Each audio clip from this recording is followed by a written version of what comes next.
Hello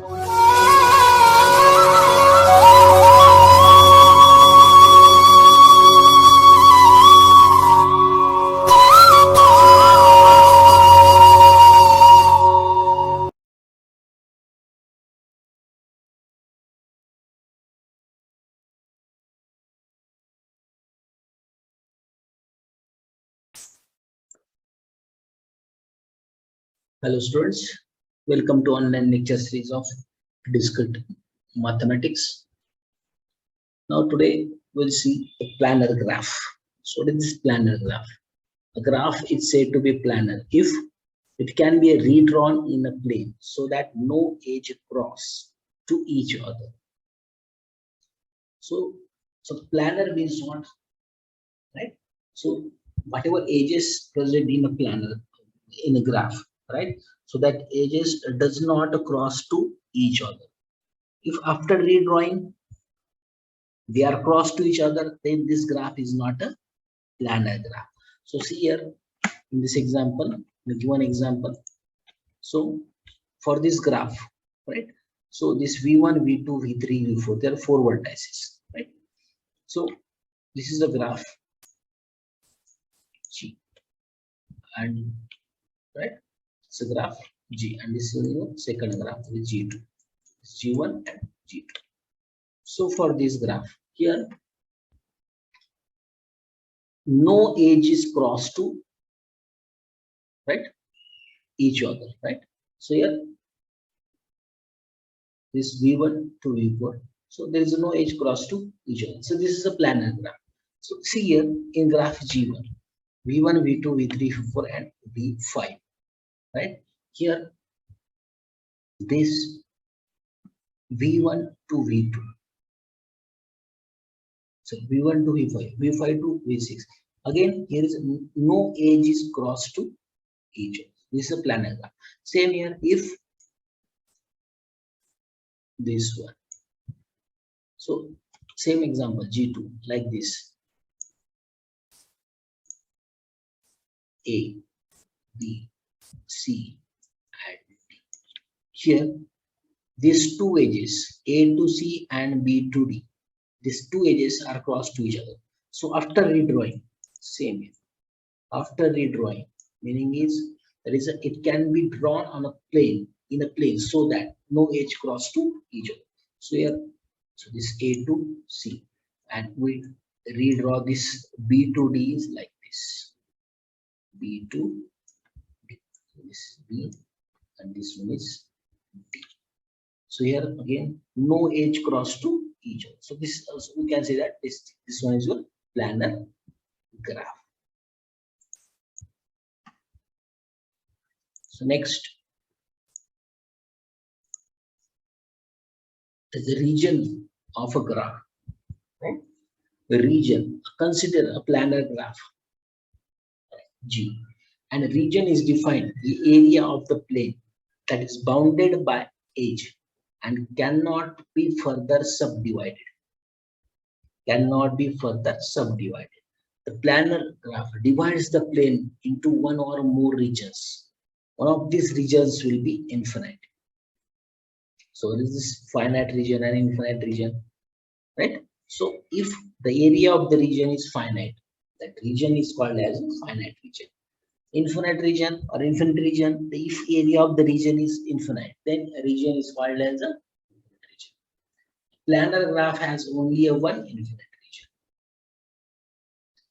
For example, so see the example for this. Determine the number of regions, finite regions and infinite regions.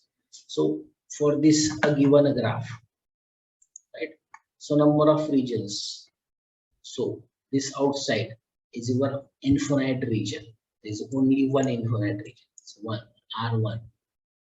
This is R2. So this is your one region. R3. Again, this one is your another region. R4. This is region. And R5 is another region. So R1, R2, R3, R4, and R5. There are 5 regions are there.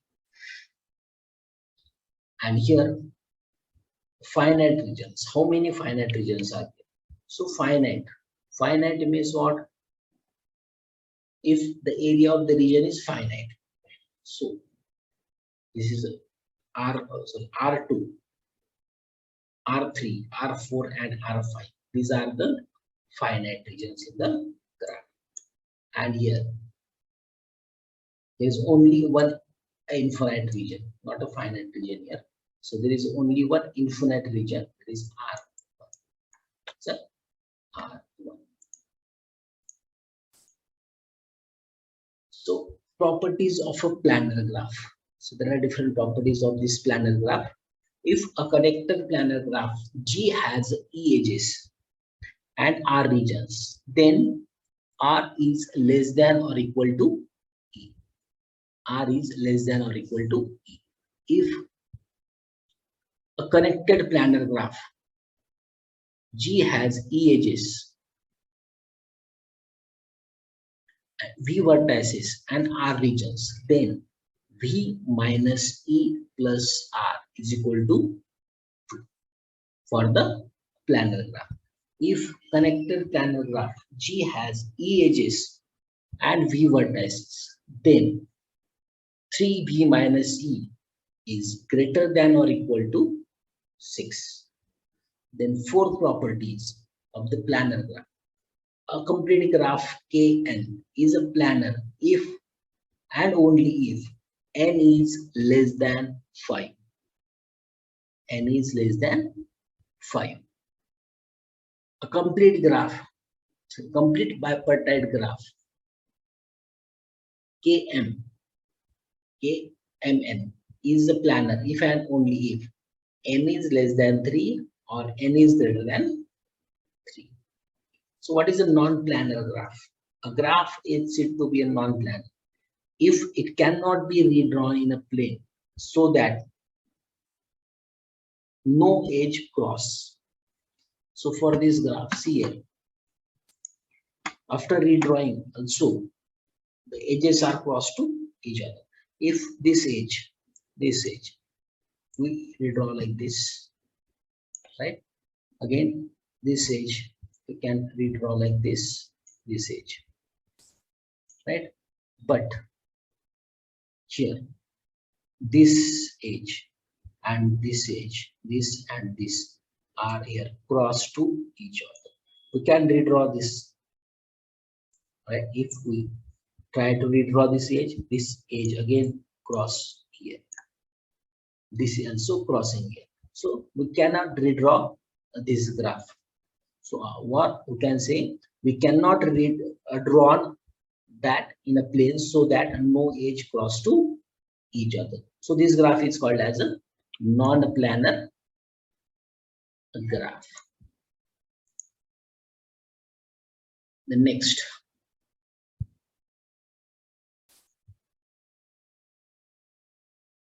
graph coloring. Suppose the graph G is equal to set of vertices V and set of edges, right? With no multiple edges. A vertex coloring of G is an assignment of a colors to the vertices of G such that adjacent vertices have a different colors. A graph G is M colorable if there exists a coloring of G which uses M colors. Which uses a M color. A proper coloring. A coloring is a proper if any two vertices U and V have a different colors. Otherwise, it is called as an improper color. Right. So graph coloring is what? Just we have to color the graph, right? You have to color the graph. Just adjacent vertices have a different colors. So whatever number of colors are there, so this generally is called as an M colorable graph. M colorable graph. So see the examples here. So for this, so here a color, the graph properly using all colors or fewer colors. So suppose here we use red. Again, so adjacent vertices are of a different colors. So this one is also red. When this one is white, then this one is also white, and this one is green. So how many colors here we have used? Three colors. So this is a three color ribbon. We are using here three colors. Same here for this. Here white, right? Again here white, white, and white. So try to use the minimum colors. So black, again black, black, and black. So here we are using only two colors here to color the graph. Just you have to color the vertices, right? So that adjacent vertices have a different colors. So this is a graph coloring. So this is a graph coloring. So next, a chromatic number. Next is a chromatic number. So what is a chromatic number of G? Chromatic number is what? Minimum number of colors are needed to produce a proper coloring of a graph.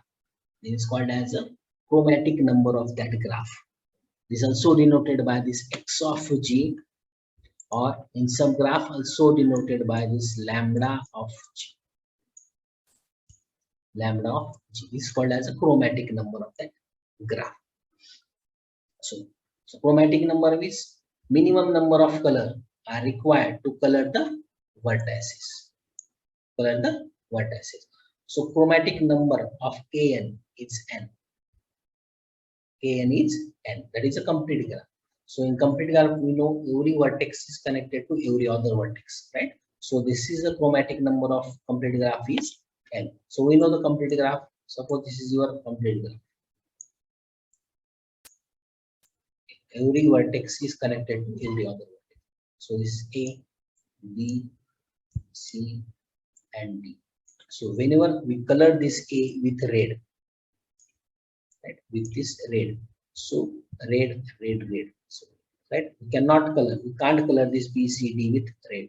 So you have to use a different color. Red, green, again same, white,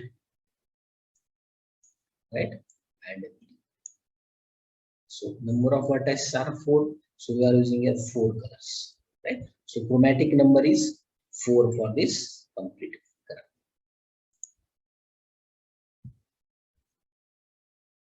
Then applications of a graph coloring.